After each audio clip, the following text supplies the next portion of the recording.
was cleaning out the attic after my mum slipped and broke her hip. She'd finally agreed to move in with my sister for a while, which gave me a chance to clear out some of the clutter in our old house.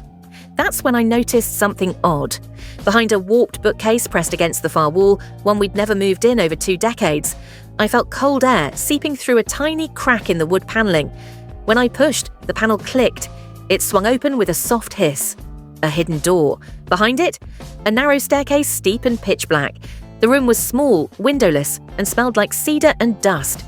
A single dangling light bulb flickered to life when I pulled the chain. That's when I saw them. Stacks and stacks of old shoeboxes, every one of them labelled. Each box held dozens of yellowing envelopes. Each envelope was addressed to me, first name, last name, no address, no stamp. The earliest postmark, 2002. I was 7 years old. I opened the first letter with shaking hands. Dear Jonah, you don't know me, but I think about you every day. Your mother saved my life when I was 17. She didn't ask for anything in return, but she said I should write to you. Said one day you'd need to know that kindness can ripple across the world. Ava L., Chicago. The next one. Jonah, thank you for what your mother did for me. She found me in that alley and brought me to her basement clinic. No questions asked. I was bleeding, terrified. She whispered, my son will grow up knowing that saving people matters. MD, no return address. And another, far more unsettling. Jonah. This is the 3rd letter I've written. The first 2 were intercepted, I think. You must not trust your mother. She's not who she says she is. None of us are. Unsigned. I read for hours. Some letters were full of gratitude. Others were desperate warnings. Some were dated years into the future. I started remembering things. When I was 12, I woke up once to find a strange man sitting at our kitchen table. My mum said he was a patient from the free clinic. When I was 16, I found a small bloodstain on her laundry, and she told me it was from a dog she helped on the roadside. But my mum was a librarian. She never went to med school, never trained as a nurse. Or so I thought. And then there was the night I came home early from a friend's house and saw her burning something in the backyard, a file folder. I remember her looking up at me like I'd caught her naked. That night, I drove to my sister's house. Mum, I said, holding up one of the letters. What is this?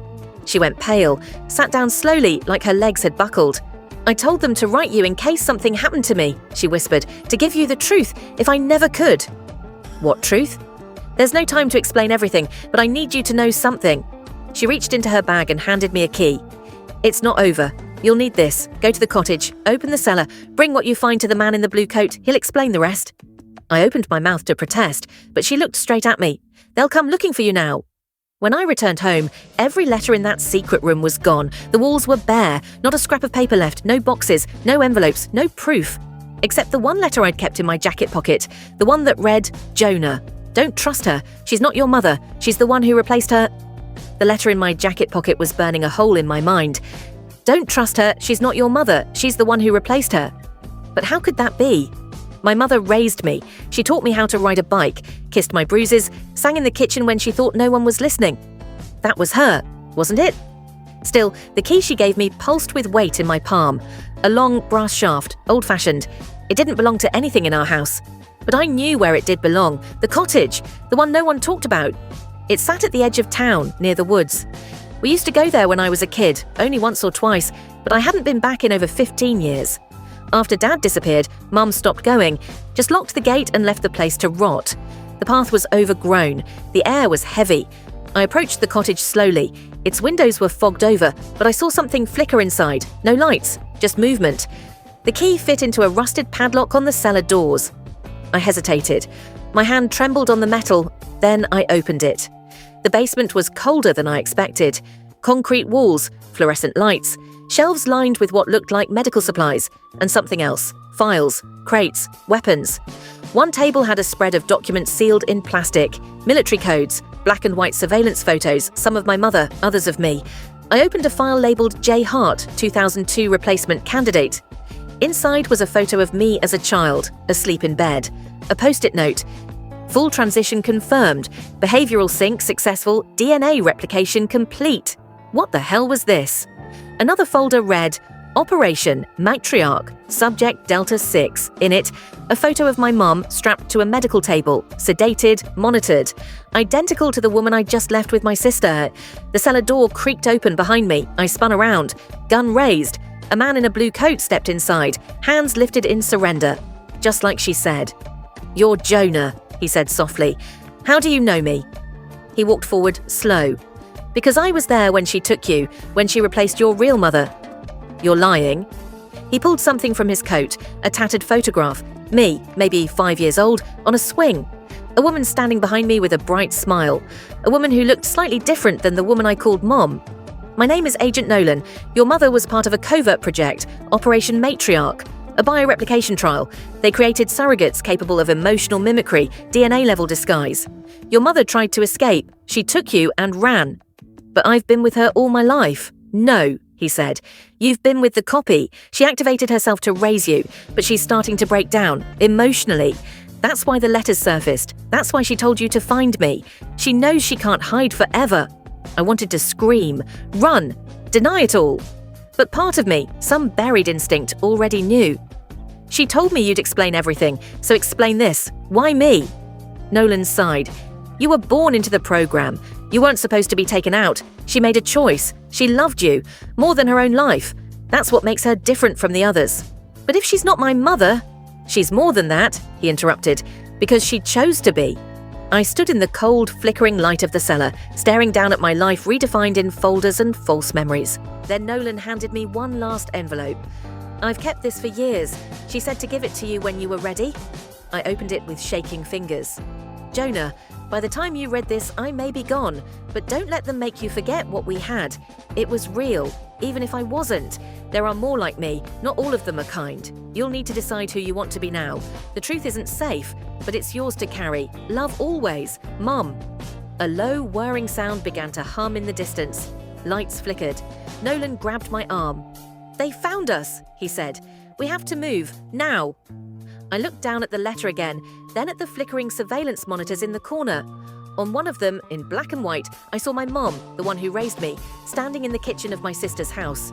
She was staring straight into the camera, and she was smiling. The hum grew louder, like a swarm of angry wasps. Nolan yanked me toward the far side of the cellar. "This way! Emergency tunnel! Back exit!" "Who's coming?" I shouted. He didn't answer, but as we ran, I caught one last glimpse of the surveillance monitor. My mother, the copy, was no longer smiling. Her eyes were glowing faintly. Something behind them was awake. The tunnel spat us out behind a collapsed barn a mile from the cottage. Nolan shoved a communicator into my hand. "If I get caught, head west, to the drop point in Haven Ridge. There's a team that can help." "What team?" "They call themselves the Echo Network. Survivors, rogues, people your mother saved, before they shut her down." He started dialing on a secure phone.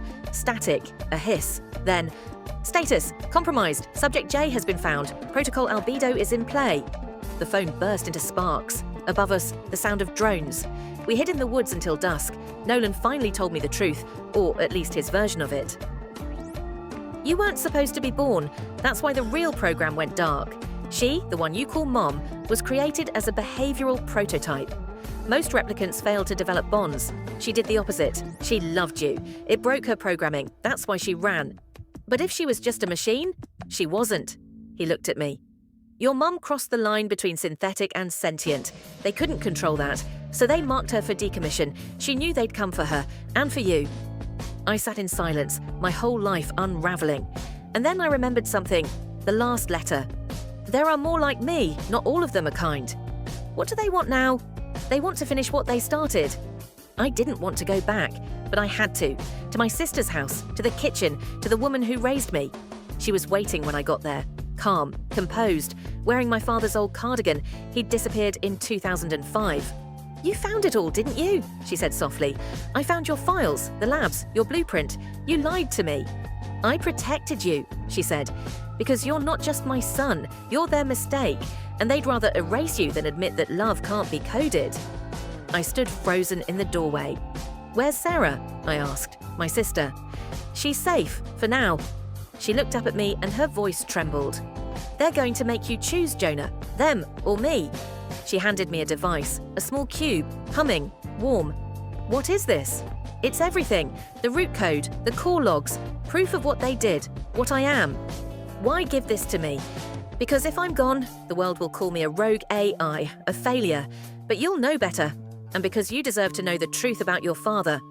My heart stopped. "You have him?" She nodded. He knew too much.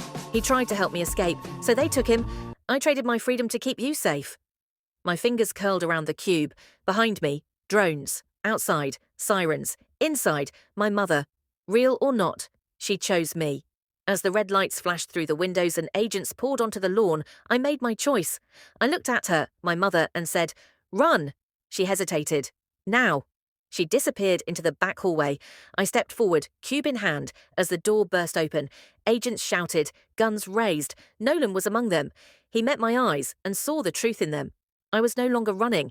I was stepping into something much bigger, and I had questions about my father, about the real project, and about what exactly I was.